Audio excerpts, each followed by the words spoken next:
مثنوی معنوی شرح جامع از کریم زمانی. مقدمه مؤلف. آن که بود از جهان همیشه جهان.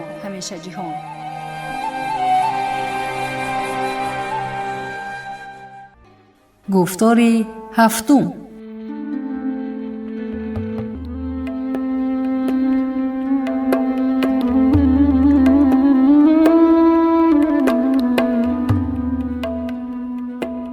مثنوی جلال الدین محمد بلخی.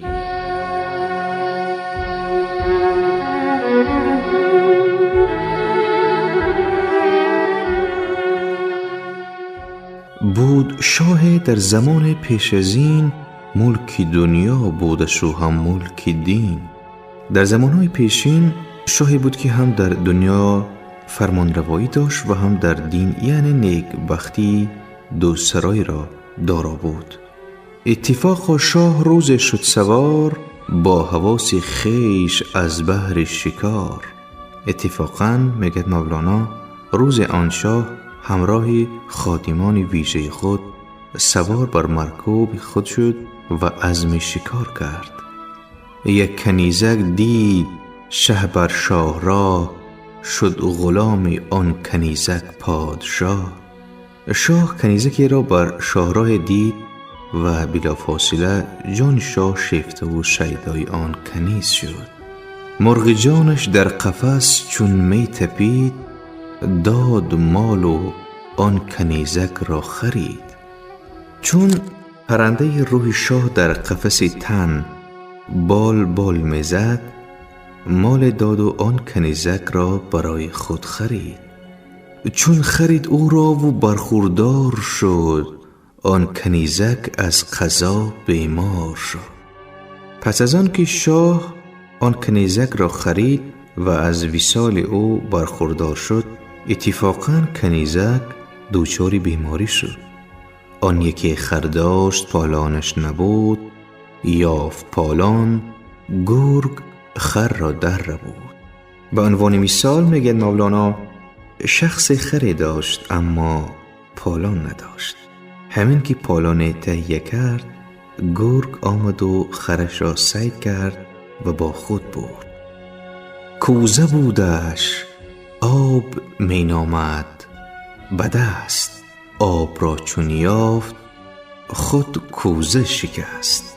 مولانا مثال دیگر می آورد که شخص کوزه داشت ولی هرچی می گشت آب نمی یافت و همین که آب را یافت کوزه شکسته شد.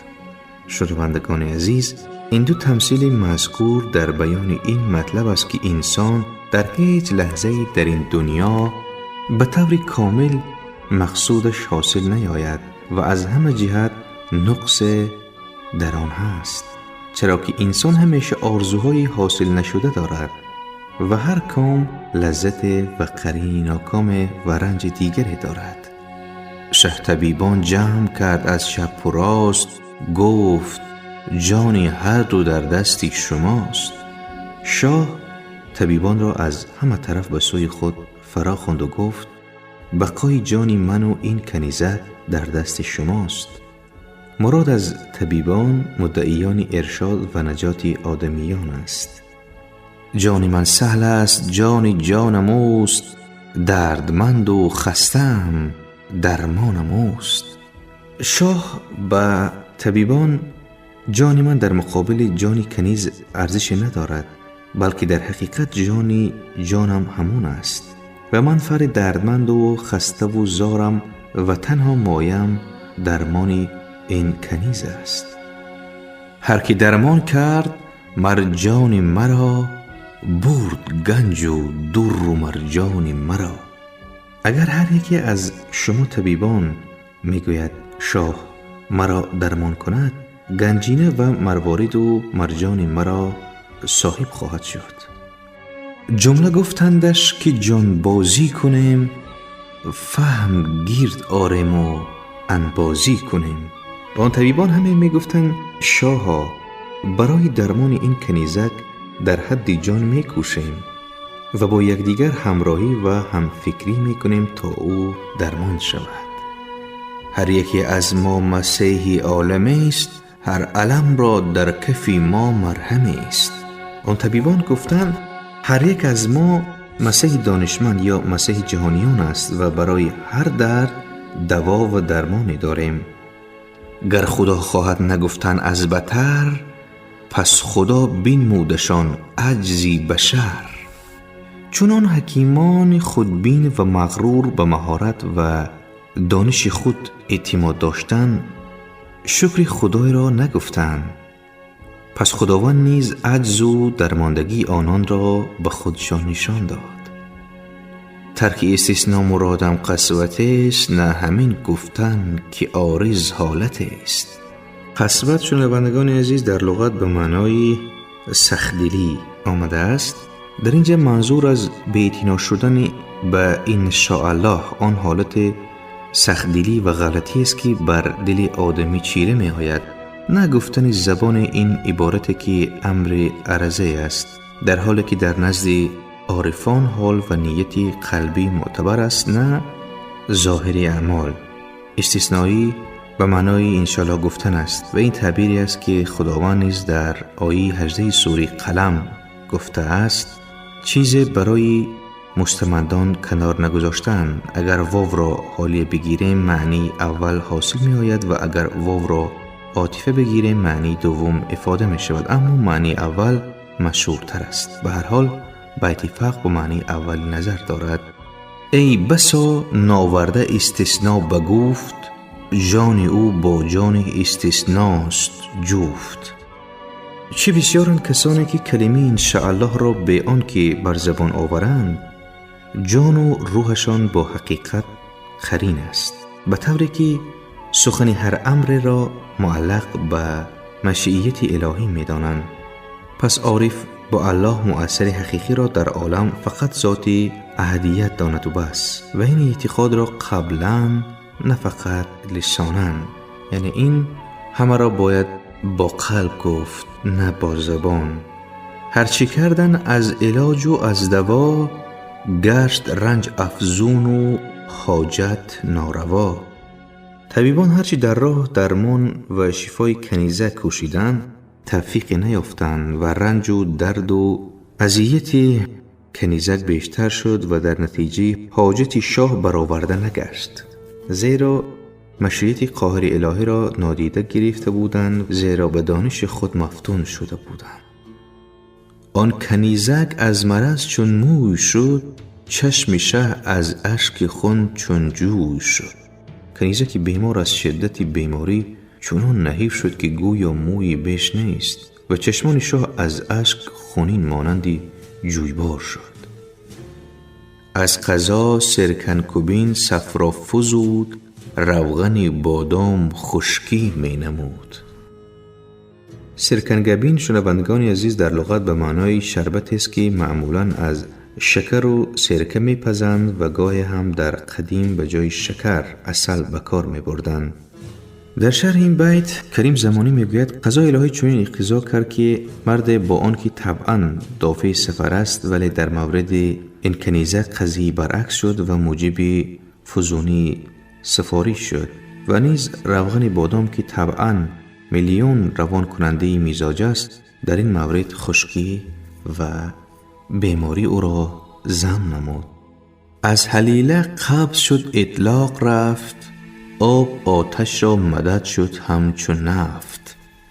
حلیله و قبض در لغت به معنای میوه درخت است که بزرگ دارای برگ‌های بلند و باریکی، میوه آن به شکل خوش است و انواع آن عبارتند از کابلی، زرد، هندوی سیاه چینی و امثال این. قبض به معنای خشک شده، چون که حلیله به جای آن که لینت دهد و شکم را روان کند، موجب خشکی و سستی کنیز شد، و آب به جای آن که آتش را خاموش کند، مانند نفت شعله آن را تیز و تر و پر لهیب‌تر کرد.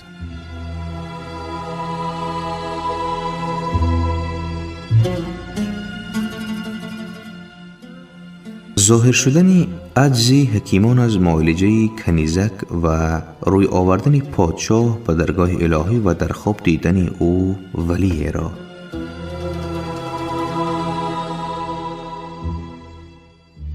شه چو عجزی آن حکیمان را بدید، پا برهنه جانب مسجد دوید.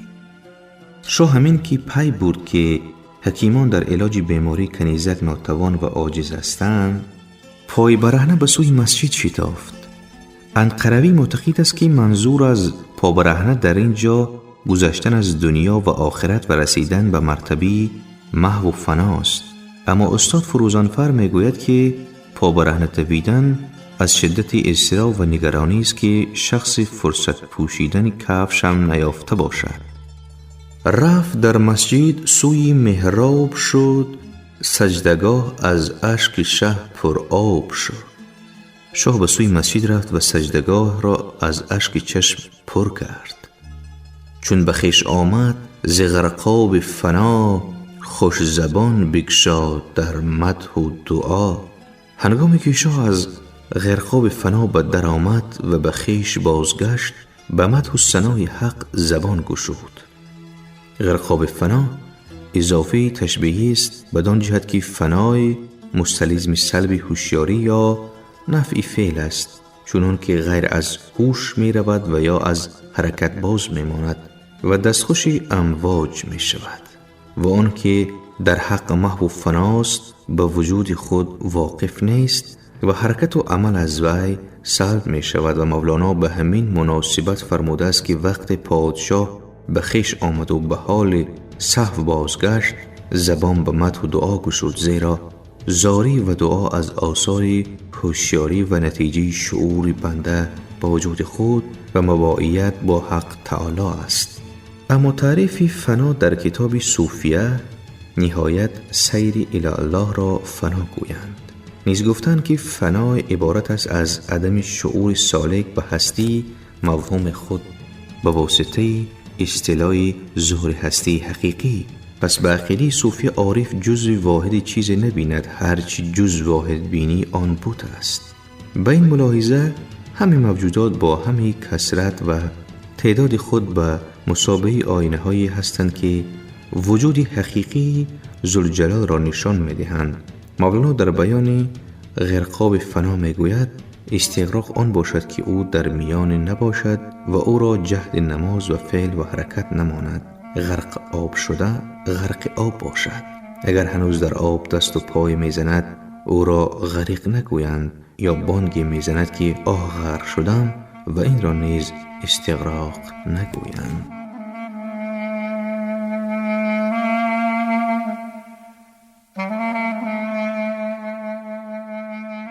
کی کمینه بخششت ملکی جهان، من چی گویم چون تو میدانی نهان.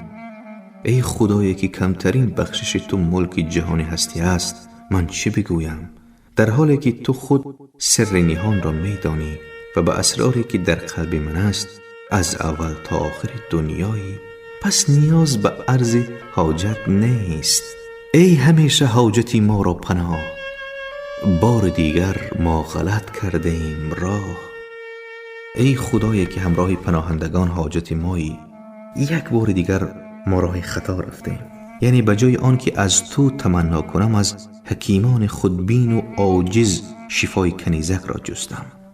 اکبرآبادی معتقد است که غلط اول عاشق شدن بر کنیزک بود و غلط دوم رجوع به حکیمان جهت طبابت کنیز.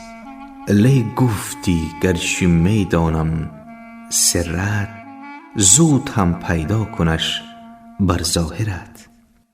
اما خداوندا به ما فرموده ای که ای بندگان، گرچه من بر اسرار درون شما واقفم، ولی شما نیز هر چی زودتر خواسته ضمیر خود را بر زبان آورید به شما خواهم داد.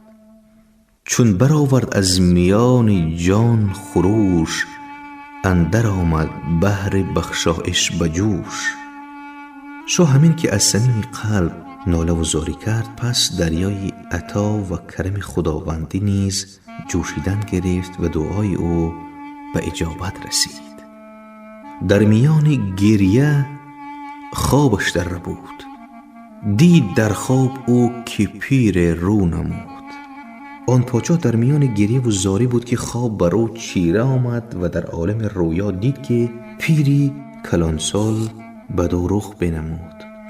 عارفان و حکیمان هر دو برای تجسم و تمثیل حالت انقطاع از شغل جسمانی و حاصل قوت روحانی حالت خواب را ذکر می کنند که مرگ کوچک و حشر صغیر است، چنان که بیداری نمودار قیامت کبری و حشر اکبر است. روح انسانی در خواب موقتاً از علاقه های مادی آزاد می شود، خود به خود حالتی صفا و نورانیت ذاتی او ظاهر می شود و جنبه ارتباط او با عالم مجردات یا فرشتگان آسمانی و ملائکه مقربین قوت می گیرد.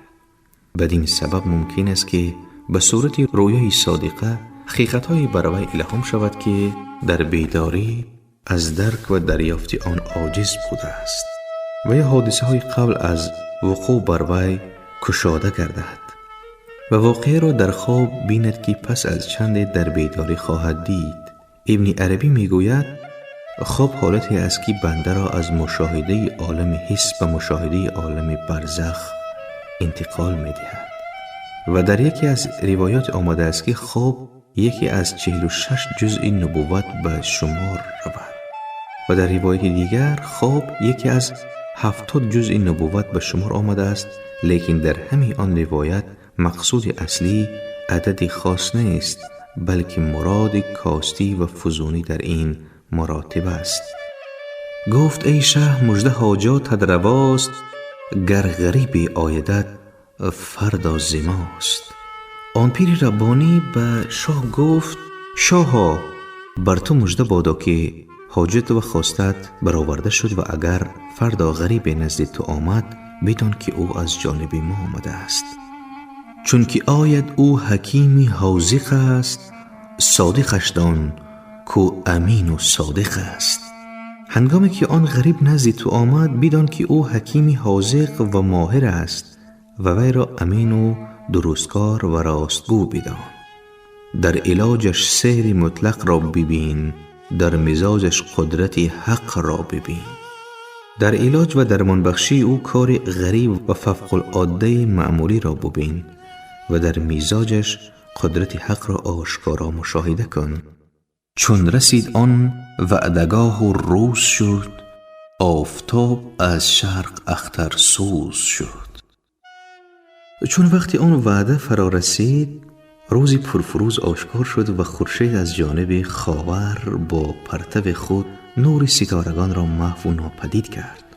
خلاصه کلام وقتی که خورشید دمید، این بیت شرط است و بیت 68 جزء شرط اخترسوز صفت مرکب فعال است و لفظاً به معنی سوزنده ستاره است، اما در اینجا به معنی ناپدید کننده ستارگان است، زیرا این اسم مرکب اصطلاح در نجوم قدیمی است که بدان محترق نیز گویند.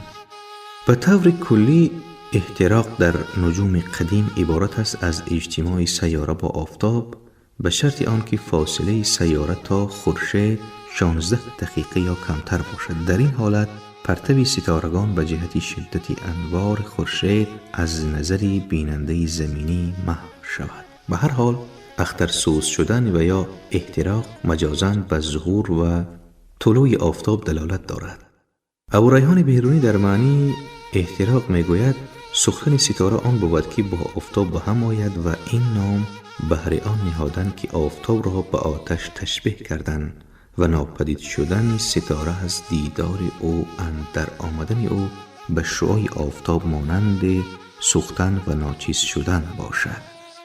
بود اندر منظره شه منتظر، تا ببیند آنچه بنمودند سیر. شاه در کشکی کاخ منتظر بود تا آنچه را که در نهاد دیده بود در عیان ببیند. دید شخص فاضل پرمایه، آفتاب در میان سایه. شاه دید که شخص دانا و گرانمایه مانند آفتابی که در میان سایه باشد ظاهر شد.